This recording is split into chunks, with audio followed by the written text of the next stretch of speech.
Hello, okay, video time today. Hira, Sol, my beautiful little puppy girl, is going to join us. So I got a question yesterday about sinus stuff, specifically sinus headaches, nose, ears, eyes. So once again, in health, we're always going to ask about the levels it affects mental, emotional, spiritual, and physical. Usually we don't address things until they show up in our physical body. And so people come like, I have this physical problem, but then you unearth it a little bit and you find out that it's really actually a mental, emotional, spiritual thing as well. So physically, we talked a little bit about phlegm foods before when it comes to like gallbladder getting stuck and toxicity getting stuck. Phlegm foods are going to affect our entire body and pretty much all of our body functions. Some symptoms of eating phlegm foods include mucus in the stools, sticky, damp sweatiness, just sweaty everywhere, especially like in your joint areas, wheezing, sinus congestion, sinus pain, extra like ickies in your eyes when you wake up, extra saliva at like the corners of your mouth, all different kinds of things.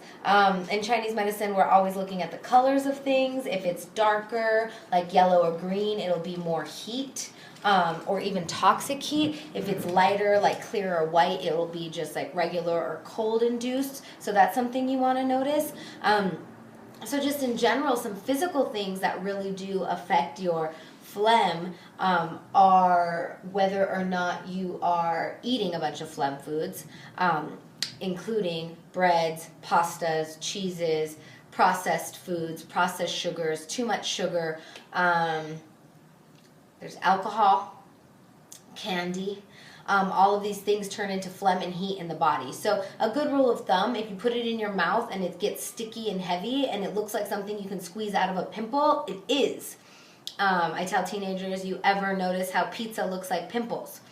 This is the qualitative reasoning behind Chinese medicine. And all science is really based on observation. So everything really is qualitative. So if you're eating phlegmy, heavy, starchy things, it's going to appear in your body. And as we said before, different people manifest their illnesses in different ways. So one of the things you can do is stop eating all that stuff I just mentioned, or at least drastically cut back on it. I had a patient who texted me once. She had done Claritin, she'd done all the over-the-counter things, and she's like, this stuff won't go away. And I took her off all phlegm foods, all starchy phlegm foods, and she texted me like a week later. She's like, oh my God, I haven't eaten any pasta, bread, etc., cheese, milk in a week, and I have had zero sinus issues whatsoever, like zero.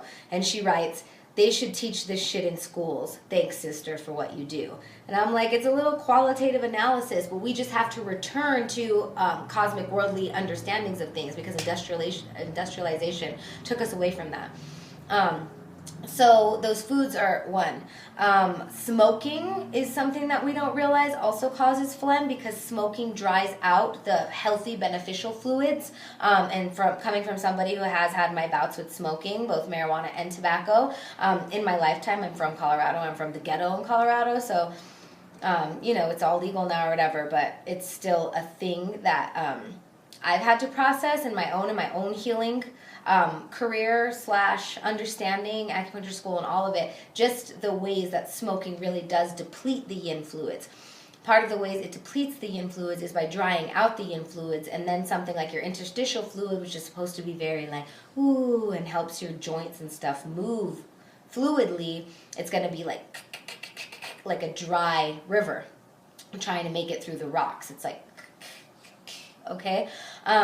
So smoking is going to affect your phlegm, and not just on the like inner level, but also in your face. So if you're breathing in, it's going to be drying everything out. It's also very hot. Inflammation comes from heat.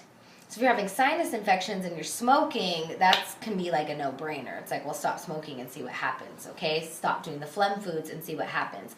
Other ways of just addressing the pain itself, you can actually just like massage in your face. So you'll feel if you rub around, there are foramen or holes inside the skull, and those are places that gather chi.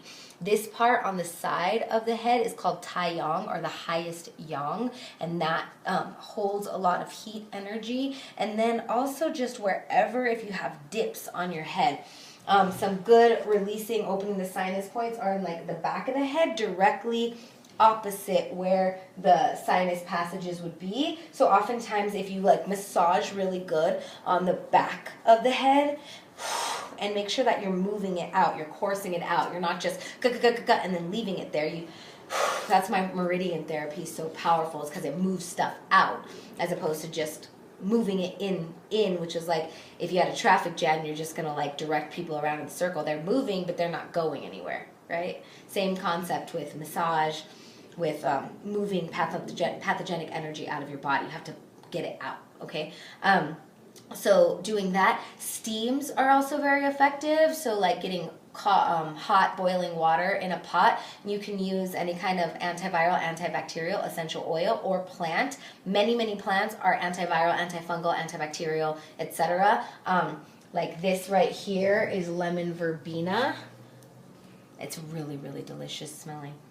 Hida likes it. No, she doesn't. And that one you can put in. Lavender oil is a natural go-to, so is melaleuca or tea tree. Kind of like be-all, end-all. You don't need to dilute them too much because they're not super duper strong, but as antivirals, antifungals, antibacterials, they are. I personally like to put just like lemon juice, or like the oil of the lemon peel, an organic one preferably, in water if I need to steam. And then put a towel over my head and put my head on the thing and breathe that in. And that's really helpful. It's also really good for your pores and your skin to like open. So sometimes when I get sick, because when I get sick, I just let myself be sick because that's my body doing its work. So getting sick is actually a blessing because your body is purging stuff. So immunosuppressants, so they're called immunosuppressants because they suppress our immune system, and that can actually cause a lot more elongated sickness. So people that I know who generally use immunosuppressants kind of are like low-level sick often, or all the time even, because they never let the shit come out. And that is something that we need as human beings. So when I get sick, I cancel all my treatments, I cancel all my friends, I stay home for like 2 or 3 days and steam, and my face ends up being like really nice after I steam. It's all moisturized and pores are open. And anyways, so that's another one. So that's what I have to say right now about chronic sinus congestion. Oh, and the other thing is anytime there's too much stuffiness up here, it's always a good thing to want to try to bring extra energy down. So foot rubs, foot soaks, even just like and concentrating on breathing down into the kidney area, down into the womb area, to really ground the energy, because in America we have a tendency to up all the time, thinking, Facebook, like have to go do this task, kids all in the head, and even when we rest, we're like, oh, I'm gonna go party and drink a bunch of alcohol, or I'm gonna watch TV, and that's still up here.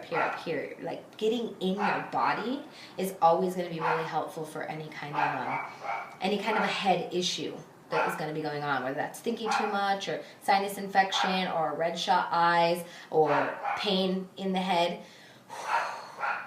Bring it down. Okay? So that's what I have on that one. Subscribe, question, comment, anything you want. I'm really excited about this series and giving you the good medicines. Yeah! And sometimes I'll sing weird stuff like that, but I'm okay with myself, so we're just going to leave it at that.